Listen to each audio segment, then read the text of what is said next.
Well, the YouTube Tafelsite here, and we're gonna talk today about this man kept calling his loved ones, even though she'll have to scroll that up, these stupid commercials. I have not yet had this happen to me, but if anybody has, I would like to know. I mean, I know one thing. I had an experience when my father passed away, and I literally woke up to someone saying Arch, which that meant my father communicated me after he passed, and as soon as I, went back to sleep, I was in a friggin' dream with him. So if that tells you anything, that's right. Believe. And this one is straight from the graveyard shift, as you can see there, and I subscribe to this if anybody likes them articles that come up similar to this. I mean, it don't only come up with this, it comes up with a lot of other things. And pretty cool place to get your daily dose of horror, true crime stories, and ghost. So this guy literally is calling his loved ones, even though he's been dead for hours. Oh, yeah. And,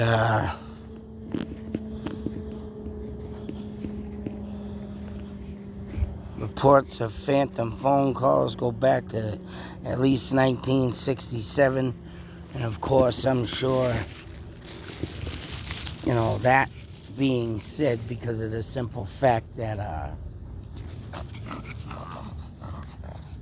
the phones might have been made better, unlike the phones made in the 1800s. If anybody does not remember them or even look them up, you would have to pull an earpiece off the phone, tap on the what they used to call the lever or the lever, and you would talk to the operator or whatnot, and she'd patch you through at a wire board, pull out a wire, put it into a wire, and it would ring the other side, where the other line was getting connected to, of course. But of course, phones, even though the first cell phone was made in 1973, I'm sure they had some. I remember them 60 phones, man. They were I think I still have one. I saved one for myself. It's missing a friggin' piece I gotta find and replace, but yeah, them phones were friggin' heavy. You pick up the receiver, that thing was even heavy. Geez, you get like 2 pounds off the receiver. But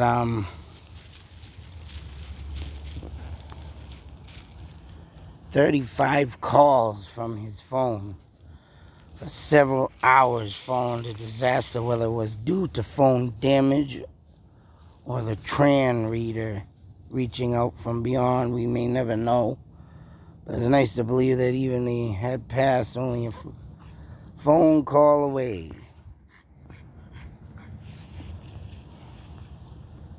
Living at his job, Salt Lake City. Now the cause of death. The secretary had a way to pick him up from the train station when she heard the news of the accident on the radio. 3 children from a previous marriage, one who was on his afterlife phone call list.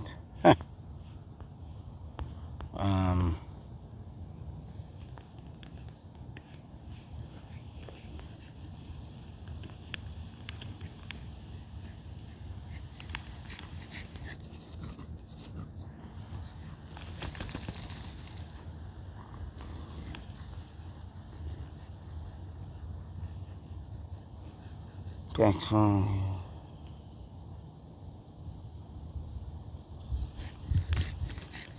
An hour before call from Peck phone from 3:20 and about 1 hour before his body was found. That's yeah, that's a lot to take in there, folks. 35 freaking calls. I mean, take it as it is. Believe what you want. But if you got this many friggin' calls, man, you cannot say this is a hoax, fake. You know, it's just, you just can't. Oh, damn it. Trying to figure out. Commuter freight train collided. Oh, all right, there it is. Huh. Wow. That's insane. Like I said, I never encountered this, but, you know, things could always still happen. Although I don't worry about phone calls too much. I mean, I used to talk to my father on the phone up until the point where he couldn't see. You know, he couldn't hear too well, and so I just made it a point that I had to go visit him. You know, I had to in the end, you know. But him coming to me and then immediately into that dream, man, that was enough for me. I mean, it is. And sometimes, you know, I think it is that some people that ain't believers don't get much contact with ghosts. Because, right, I think you got to be in that state of mind. And I did read up on something that someone said that in order to contact ghosts, there was something said, I forgot where I read that you gotta constantly say it in your mind. I mean, if anybody wants to try that, with a loved one, of course, you gotta say their name over and over. You know, it might not happen right away. It could take up to a year, but yeah, someone in damn, where the hell did I read? I read that in a book and I lost the damn thing because of the crap that's been going on in my life. I think I might have it still in my stuff, but to find it, yeah, I mean, that's something I gotta figure out and do. Bear with me. God dang it, dang nabbit. Always seem to find a pug having a friggin' argument with another dog. You know how that goes. But anyways, like I said, and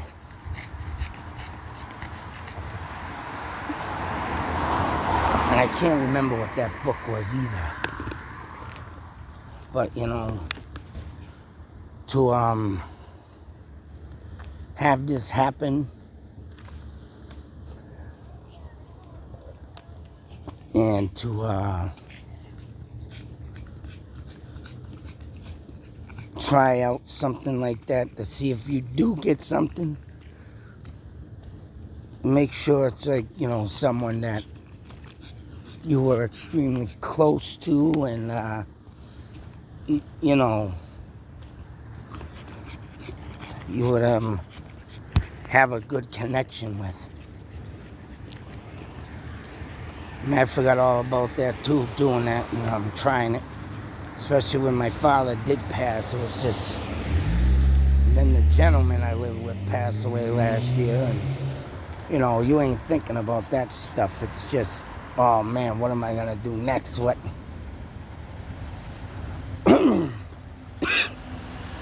Excuse me. What am I gonna do next thing is always running through your mind, so. But, well, anyways, phone got a little screwed up. I would like to know if anybody had one of these experiences, any ghost experience.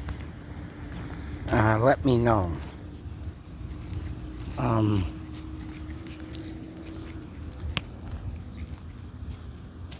Tell me that. Having some technical difficulties here, folks. But anyways, let me know if you had any kind of ghost experience with past loved ones. I mean, I would really like to, you know, I like to get these stories and share them, because on this page you're not crazy. On this page you think something is weird and strange, especially dreams of the dead and stuff. You know, people are going to think you're nuts, but you're not. Because this is the truth. This is the believing part of everything. If you had these experiences, you had true life, afterlife experiences. And I just want to make it known that this is true. So I'm going to get off. My phone's all screwed up now. But until the next experience, folks, let me know. And this guy, 35 calls, wow. That's just something beyond belief. And you don't believe, and there's something wrong with you. Because this is where the proof comes. Be safe, take care, always believe. Out.